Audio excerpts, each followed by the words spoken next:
see you. Ah, very nice to see you, Mr. Prime Minister. Yes, very good to see you. Good attorney, I'll know where to turn. Okay. Thank you.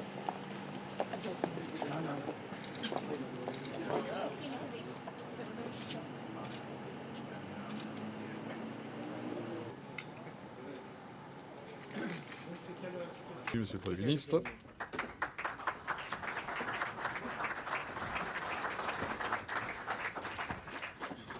Sous les yeux sa biographie, je vais n'y passer qu'une minute pour vous rappeler.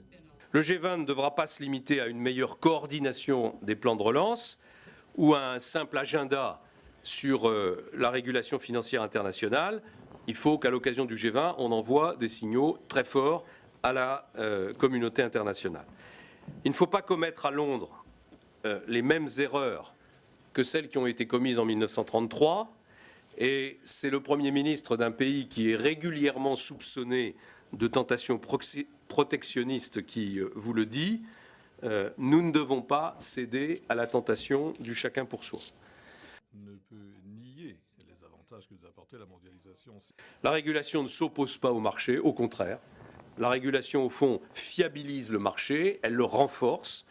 Il n'y a pas, sur cette question de principe, de réelle divergence entre les États-Unis et la France. Le président Obama a d'ailleurs été très clair sur ces deux objectifs fondamentaux du G20 que sont la relance et la régulation et sur son refus de ce qu'il a appelé une « race to the bottom » en matière réglementaire.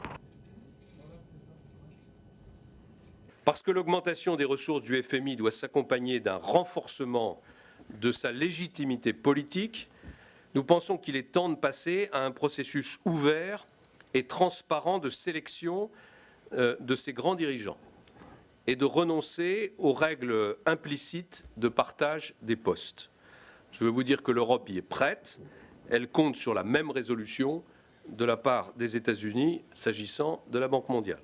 C'est un grand plaisir que de vous souhaiter la bienvenue ici. En Afghanistan, il y a quelques mois, le président de la République française et le gouvernement que je dirige ont décidé de renforcer l'engagement militaire de la France aux côtés de ses alliés parce que nous sommes convaincus que la lutte contre le terrorisme et la lutte pour la stabilité de ce pays tellement meurtri ne doit pas se relâcher.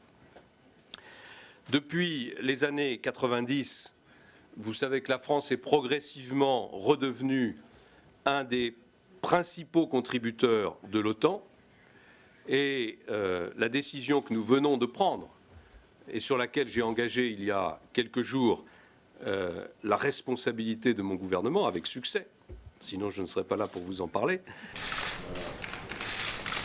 Thank you, everybody. Thank you.